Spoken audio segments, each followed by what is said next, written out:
مسند امام احمد بن حنبل جن نمبر 8 صفحہ نمبر 386 میں ایک حدیث مبارکہ ہے۔ حضرت سیدنا ابو قتادہ رضی اللہ تعالی عنہ اس حدیث کے راوی ہیں۔ آپ فرماتے ہیں سید عالم نور مجسم شفیع معظم صلی اللہ تعالی علیہ وآلہ وسلم نے ارشاد فرمایا، لوگوں میں بدترین چور وہ ہے جو اپنی نماز میں چوری کرے۔ بات قابل توجہ ہے۔ میرے محبوب علیہ الصلوۃ والسلام فرماتے ہیں لوگوں میں بدترین چور وہ ہے جو اپنی نماز میں چوری کرے۔ صحابہ کرام علیہم رضوان نے عرض کیا، یا رسول اللہ صلی اللہ تعالی علیہ وآلہ وسلم، نماز کا چور کون ہے؟ تو آقا کریم صلی اللہ تعالی علیہ وآلہ وسلم نے ارشاد فرمایا، نماز کا چور وہ ہے جو اپنی نماز میں رکوع اور سجدے پورے ادا نہ کرے۔ مفسر شہیر حکیم الامت مفتی احمد یار خان نعیمی رحمۃ اللہ تعالی علیہ فرماتے ہیں اس حدیث پاک کے تحت شرح بیان کرتے ہوئے کہ اس حدیث سے معلوم ہوا کہ مال کا چور، دولت کا چور، پیسوں کا چور وہ جب چوری کرتا ہے تو سزا کے ساتھ ساتھ کچھ نہ کچھ نفع بھی حاصل کر لیتا ہے، کیونکہ مال اس کو ملا، پیسے ملے، اس نے خرچ کر لیے، پکڑا گیا تو اب اسے سزا بھی ملے گی۔ اب سزا بھی مل رہی ہے اور ساتھ کچھ نہ کچھ جو چوری کیا اس نے مال، دولت، پیسہ، اس سے اس کو نفع بھی حاصل ہو رہا ہے۔ لیکن آپ فرماتے ہیں جو نماز کا چور ہے نا، اسے صرف سزا ہی ملے گی، نفع اسے کوئی حاصل نہیں ہوگا۔ کیوں؟ اس وجہ سے کہ جو مال کا چور ہے، پیسوں کا چور ہے، وہ بندوں کا حق مارتا ہے، اور جو نماز کا چور ہے وہ رب کائنات رب ذوالجلال کا حق ضائع کرتا ہے۔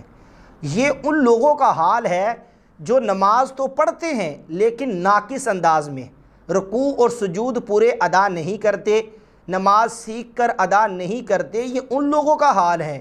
تو میرے بھائیوں، وہ غور کریں کہ جو سرے سے نماز ہی نہیں پڑھتے۔ نماز دین اسلام میں بہت اہم فرض ہے۔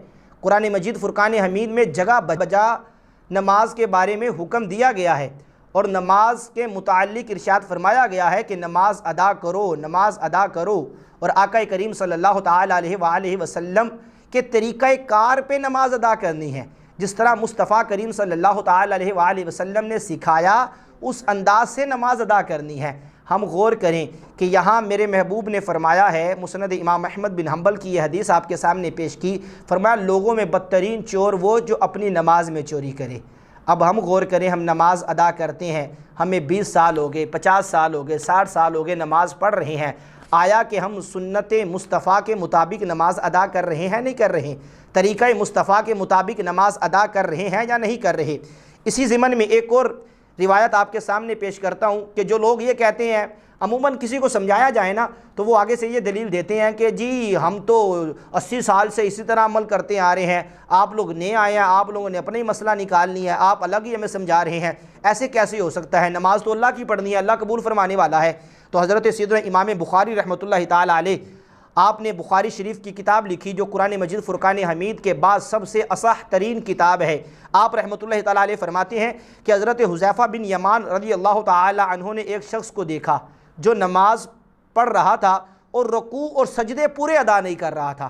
آپ رحمۃ اللہ تعالی علیہ فرماتے ہیں کہ اس سے پوچھا گیا کہ تو یا جو نماز پڑھ رہا ہے، اگر اسی انداز سے نماز پڑھتے پڑھتے تیرا انتقال ہو گیا تو محمد مصطفیٰ صلی اللہ تعالی علیہ وآلہ وسلم کے طریقہ پر نہیں مرے گا۔ اور پھر ایک اور روایت کے مطابق کہ آپ فرماتے ہیں کہ اس سے پوچھا گیا کہ بتا تو کتنے عرصے سے اس انداز میں نماز پڑھ رہا ہے؟ اس نے عرض کیا مجھے 40 سال ہو گئے ہیں میں اسی انداز سے نماز پڑھ رہا ہوں۔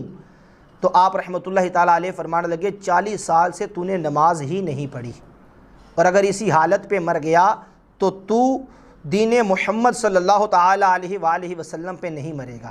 میرے بھائیوں، ہمیں غور کرنا چاہیے۔ ہم دنیاوی معاملے میں اگر کوئی کاروبار کرتے ہیں، کوئی پیشہ اختیار کرتے ہیں تو پہلے اس کا تجربہ لیتے ہیں، پریکٹس کرتے ہیں، اس کو سیکھتے ہیں، اچھے انداز سے سیکھ کر پھر اس کام میں ہم داخل ہوتے ہیں۔ لیکن نماز ایک ایسا عمل ہے کہ جس کو ہم نے بڑا معمولی بنا رکھا ہے کہ ہم اپنے بڑوں کو نماز پڑھتے دیکھتے ہیں تو اسی انداز سے نماز پڑھنا شروع کر دیتے ہیں، اب پڑھتے پڑھتے عمر 40 سال 50 سال 60 سال ہو جاتی ہے اور ہم نماز سیکھتے نہیں ہیں۔ میرا آپ سب سے مشورہ ہے، اگر ہو سکے تو ایک بار اپنے مسجد کے امام صاحب جو عالم دین صحیح العقیدہ سنی ہیں ان کے پاس جائیں، اپنے نماز کا پریکٹیکل کر کے ان کو دکھائیں اور ان سے نماز سیکھیں۔ جب ان سے سیکھ کر پریکٹیکل کر لیں گے اور وہ آپ کو اوکے کر دیں کہ اب آپ کی نماز بالکل ٹھیک ہے، آپ نماز ادا کریں، اس کے بعد آپ اس انداز سے نماز ادا کریں گے تو انشاءاللہ عز و جل دین مصطفیٰ کے مطابق نماز ادا ہوگی اور طریقہ محمد کے مطابق ہماری نماز ادا ہوگی۔ اللہ رب العزت کی بارگاہ میں دعا ہے کہ ہمیں اس پہ عمل کرنے کی توفیق عطا فرمائے۔ وآخر دعوانا الحمدللہ رب العالمین۔